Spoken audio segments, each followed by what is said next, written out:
Come to SNP spokesperson Deidre. Thank you. Mr. Speaker, people in Scotland learned something this week. We learned that however much we dislike and distrust this Tory government, it's nothing compared to how much they utterly loathe each other.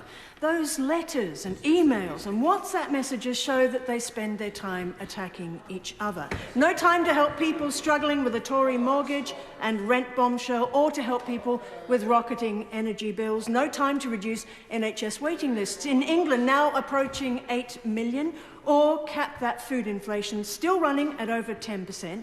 They're way too busy fighting like rats in a sack. Even its squalid, unlawful Rwanda scheme has fallen apart.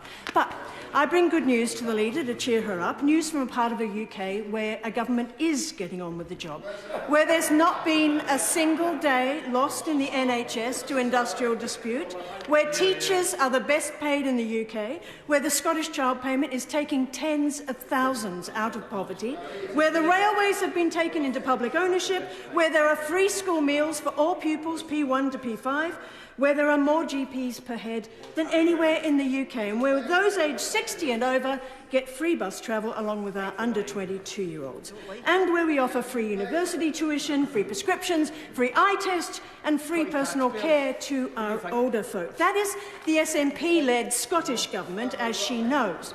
But her government has a cunning plan to make everything come good, a new Minister for Common Sense, the Woke Finder General, to search out woke thinking and eliminate it. The job's in the safe hands of someone who is allowed to attend Cabinet but is prohibited from speaking in meetings.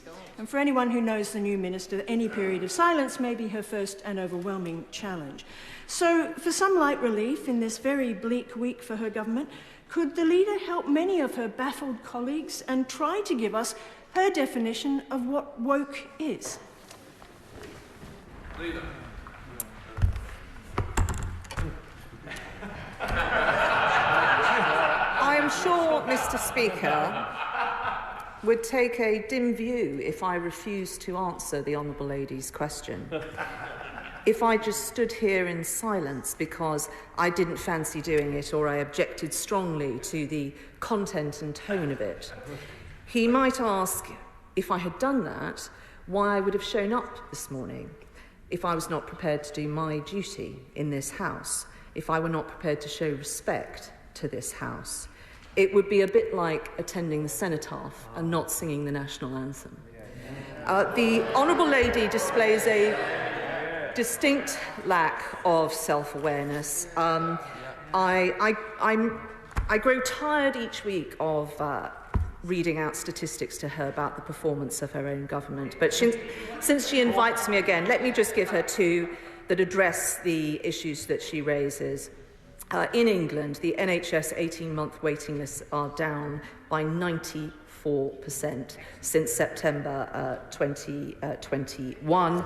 And in Scotland, if you are a doctor or a head teacher, you will be paying approximately £2,000 more in tax.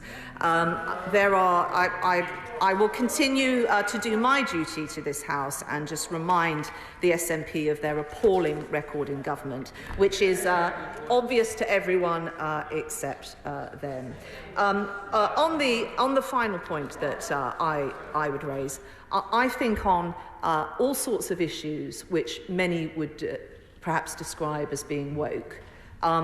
This government has a proud record because we recognise compassion and care for everyone in our society is very important. It's why we did the largest ever LGBT action plan, and from that wanted practical things that would make a difference to people's lives.